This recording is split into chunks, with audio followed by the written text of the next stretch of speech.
Hello everyone, welcome to the next lecture of applied thermodynamics. इस lecture में हम देखेंगे कि एक्चुअल वेपर पावर साइकिल किस टाइप की होती है और वो आइडियल वेपर पावर साइकिल से किस टाइप से डिफरेंट होती है।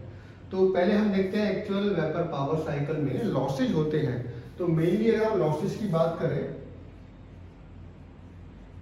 लॉसेज इसके अंदर प्रेजेंट होते हैं। फर्स्ट टर्बाइन लॉसेज होते हैं,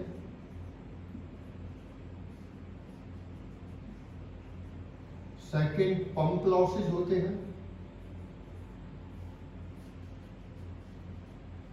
third boiler and condenser losses, boiler and condenser losses. और बॉयलर कंडेंसर लॉसेज को हम पाइपिंग लॉसेज भी बुलाते हैं, पाइपिंग लॉसेज। देखिए, एक्चुअली जो हमारा आइडियल वेपर पावर साइकिल थी वहां पर हमने कुछ अजम्पशंस लिए थे। अजम्पशन ये था कि प्रोसेस हमारी रिवर्सिबल थी और इरिवर्सिबिलिटी आती है because of the two reasons. तो मेनली हमारे यहाँ पर जो इरिवर्सिबिलिटी है वो आती है एक्चुअल साइकिल की अगर बात करते हैं तो हीट लॉस और आपका फ्रिक्शन के कारण जो हमारी इरिवर्सिबिलिटी। तो एक्चुअल वेपर पावर साइकिल आपकी इरिवर्सिबल साइकिल होती है और ये irreversibility comes because of mainly two factors, one is friction and other is the your heat loss। तो अगर हम टरबाइन लॉसेस की बात करते हैं तो टरबाइन लॉसेस में mainly friction and heat loss. अगर हम पंप लॉसेस की बात करें तो इसके अंदर भी फ्रिक्शन एंड हीट लॉस। तो आप इस टाइप से बोलोगे, turbine losses are because of the friction and heat loss and pump losses are also because of the friction and heat loss. और जो हमारे बॉयलर या कंडेंसर लॉस होते हैं उसके अंदर प्रेशर लॉस होता है हमारा। ये दोनों कांस्टेंट प्रेशर प्रोसेसेस होती हैं, तो इसके अंदर कांस्टेंट प्रेशर हीट एडिशन और कांस्टेंट प्रेशर हीट रिजेक्शन होता है। एक्चुअल में प्रेशर आपका क्या होता है, ड्रॉप होता है। तो यहां पर प्रेशर ड्रॉप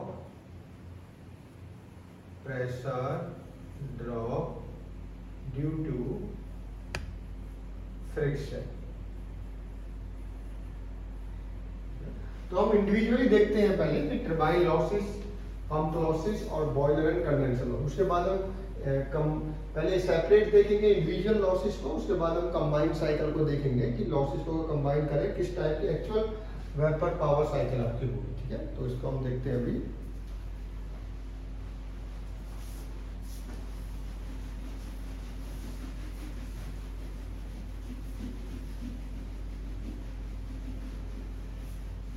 तो फर्स्ट हम देखते हैं टरबाइन लॉसेस।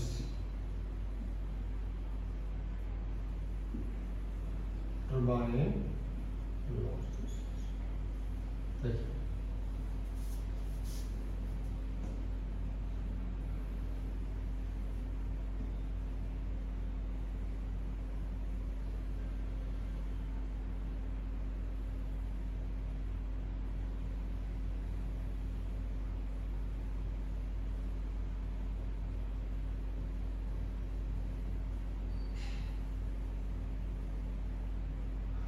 तो हमारी ये कौन सी है, 1 2 3 and 4। This is ideal Rankine cycle, या इसको आप आइडियल वेपर पावर साइकिल भी बोल सकते हैं। अब आते हैं एक्चुअल। ये जो टरबाइन है ये अब यहाँ पर हमने रिवर्सिबल एडियाबैटिक माना है, but because of the friction and heat loss ये आपका एंट्रोपी यहाँ पर इंक्रीज होती है इस टाइप से। तो ये पॉइंट आपका यहाँ पर आ जाता है 2s। ठीक है, एक्चुअल में ये पॉइंट हीट लॉस के कारण ये पॉइंट यहाँ भी आ सकता है, बट हमें पता है कि एंट्रोपी, यूनिवर्स की एंट्रोपी ऑलवेज क्या होती है, इंक्रीज होती है, इसलिए हमें इसको इस साइड से दिखाना है। तो अभी हम देखते हैं कि जो एक्चुअल हमारी साइकिल है वो हो जाएगी 1 2 3 एंड 4। ये कब है आपका actual by the turbine losses. ठीक है, तो यहाँ पर हमने actual Rankine cycle with turbine losses, ठीक है, विद टरबाइन लॉसेस। अब इसमें टरबाइन लॉसेस का मतलब है कि जो टरबाइन की एफिशिएंसी है वो 100% नहीं है। तो यहाँ पर हम अगर वर्क देखते हैं, वर्क ऑफ द टरबाइन, दो तरह के वर्क आएंगे आपके। एक तो एक्चुअल वर्क होगा जो कि आपको दिया है टरबाइन ने, एक आइडियल वर्क होगा, ठीक है, आइडियल। आइडियल वर्क कितना दे सकता है? आइडियल वर्क है 1 से 2।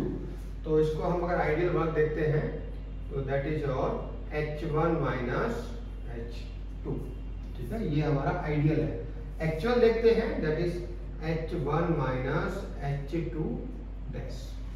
तो अगर हम इसकी एफिशिएंसी निकालते हैं, isentropic efficiency, isentropic efficiency of the turbine, तो टरबाइन की एफिशिएंसी ऑलवेज लेस देन 1 होती है। एफिशिएंसी किसी की भी ऑलवेज लेस देन 1 होती है। तो इसमें हमें देखना है कि एक्चुअल ज्यादा है या आइडियल। देखिए टरबाइन वर्क प्रोड्यूसिंग डिवाइस होती है, तो हम चाहते हैं कि वो मैक्सिमम वर्क हमें मिले। तो आइडियल अगर होगा तो मैक्सिमम वर्क आपको देगा अगर उसके अंदर रिवर्सिबल है। अगर इरिवर्सिबिलिटी है तो वर्क आपको लेस मिलेगा, ठीक है। That means actual work done, ये वैल्यू लेस होती है। तो आप इसको इस टाइप से बोल सकते हो, W actual, WT actual is less than WT ideal. That means actual work done by the turbine is less than the ideal work done by the turbine. तो इसको हम फिर क्या रेशो हो जाएगा, लेस वैल्यू ऊपर आएगी आपकी, ये actual divided by WT ideal। Enthalpy के टर्म्स में क्या हो जाएगा, H1 minus H2 dash divided by H1 minus H2, ठीक है। तो ये हमारा टरबाइन लॉसेस हमने यहाँ पर देखा। तो नेक्स्ट हम देखते हैं कि आपके पंप लॉसेस, ठीक है, जो आपका फीड पंप होता है।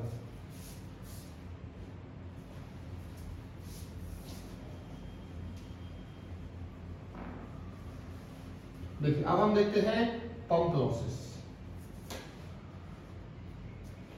Second is your pump losses.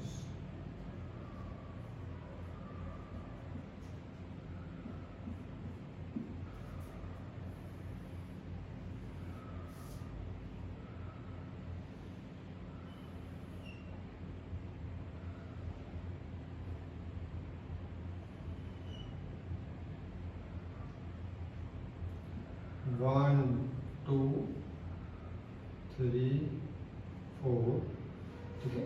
तो ये हमारी आइडियल साइकिल है। आइडियल कौन सी है? 1, 2, 3 and 4। This is ideal Rankine cycle. But actual में पंप लॉसेस जो कि आपके फ्रिक्शन और हीट लॉस के कारण होता है, तो वहां पर एंट्रोपी आपकी बढ़ जाती है। यहाँ पर एंट्रोपी है, ये टेम्परेचर एंट्रोपी ग्राफ है।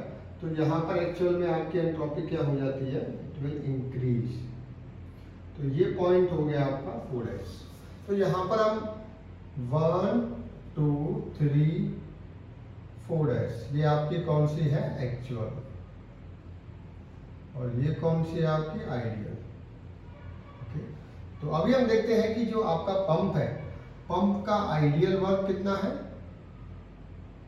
अब आइडियल का मतलब है कि आइडियल अगर होता तो पंप कितना वर्क लेता, एक्चुअल में पंप ने कितना वर्क लिया। दैट मीन्स क्योंकि पंप एक वर्क कंज्यूमिंग डिवाइस है, ठीक है।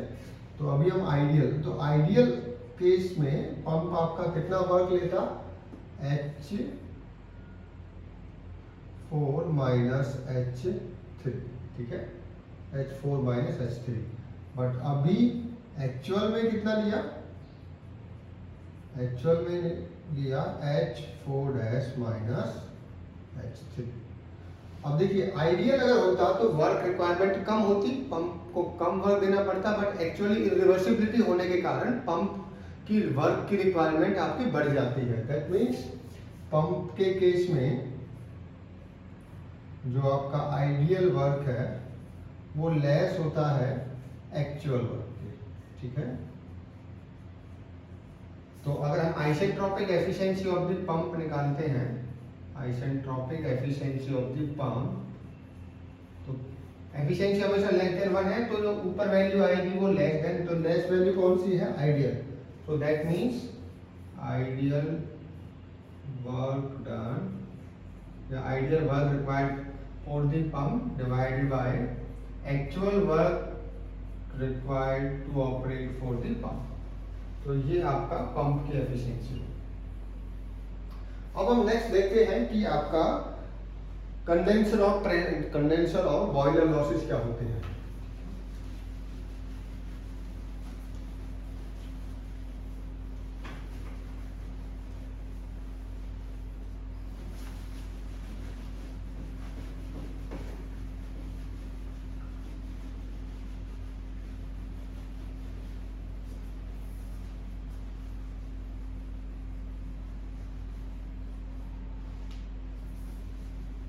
So last is condenser and boiler losses.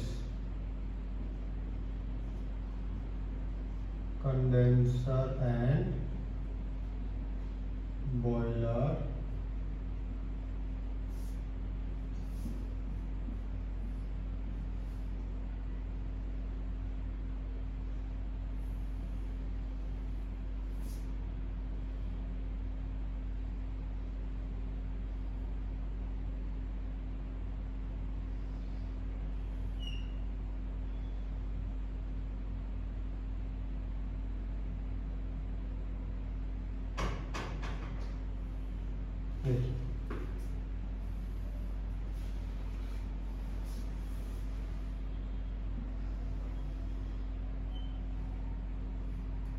So this is turbine, this is condenser, this is boiler। देखिए यहाँ पर अभी हमें दिख रहा है कि बॉयलर का प्रेशर है वो आपका कांस्टेंट प्रेशर है यहाँ से यहाँ तक, ठीक है।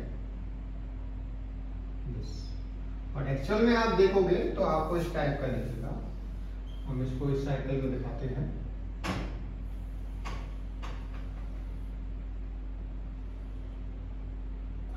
चलो सुपर हीट का केस लेते हैं, तो सुपर हीट में आपको जल्दी समझ में आएगा।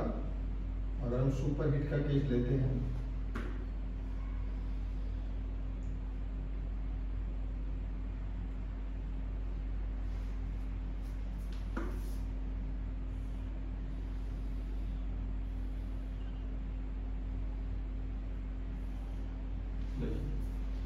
ये प्रेशर आपका लॉस होगा, तो ये आपका इस टाइप से होगा।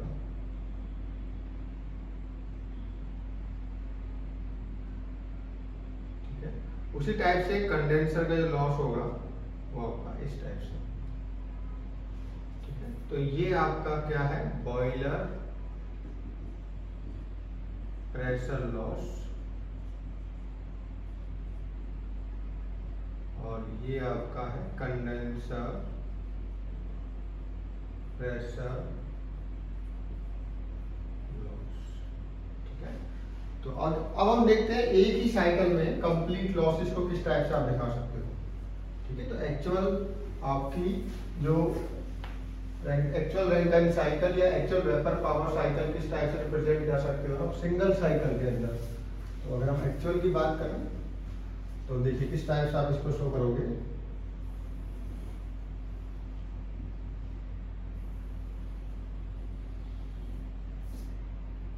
तो पहले आइडियल बनाते हैं।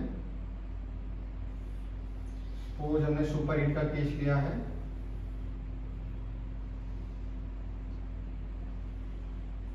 देखिए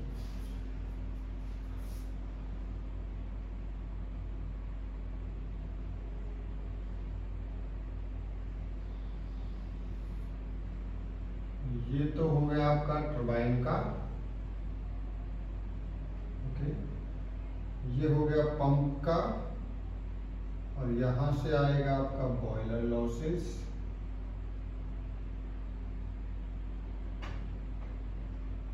और ये हो गए आपके कंडेंसर लॉसेस। तो इस टाइप की एक्चुअल साइकिल होगी। तो इसका अगर नॉमेनक्लेचर हम देते हैं, सो 1 2 डैश 3 4 डैश, ओके, सो ये आपका 2 है, ये आपका 4 है। देखिए दैट मीन्स 1 2 3 4 ये आपकी आइडियल साइकिल है, और 1 2 डैश 3 4' ये आपकी एक्चुअल रैंकाइन साइकिल।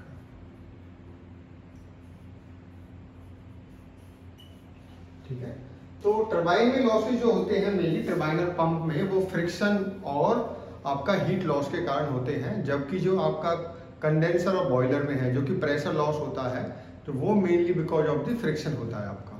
ठीक है, तो इसमें हमने यही देखा कि एक्चुअल जो आइडियल अभी तक हम देख रहे थे कि सारी प्रोसेस रिवर्सिबल है, वो एक्चुअल में ऐसा नहीं होता, रिवर्सिबिलिटी आती है। तो इस रिवर्सिबिलिटी के मेनली दो ही कॉज होते हैं, one is the friction and other is the your heat loss. ठीक है, तो नेक्स्ट लेक्चर में हम इसके न्यूमेरिकल्स कवर करेंगे कि पहले हम देखेंगे कि आइडियल रैंकाइन साइकिल पे किस टाइप से न्यूमेरिकल होते हैं। इसके लिए आपको बेसिक नॉलेज होनी चाहिए स्टीम टेबल की, तो स्टीम टेबल आपके पास होना ये कंपलसरी है अगर आप रैंकाइन साइकिल पे न्यूमेरिकल प्रॉब्लम सॉल्व करना चाहते हो। Thank you.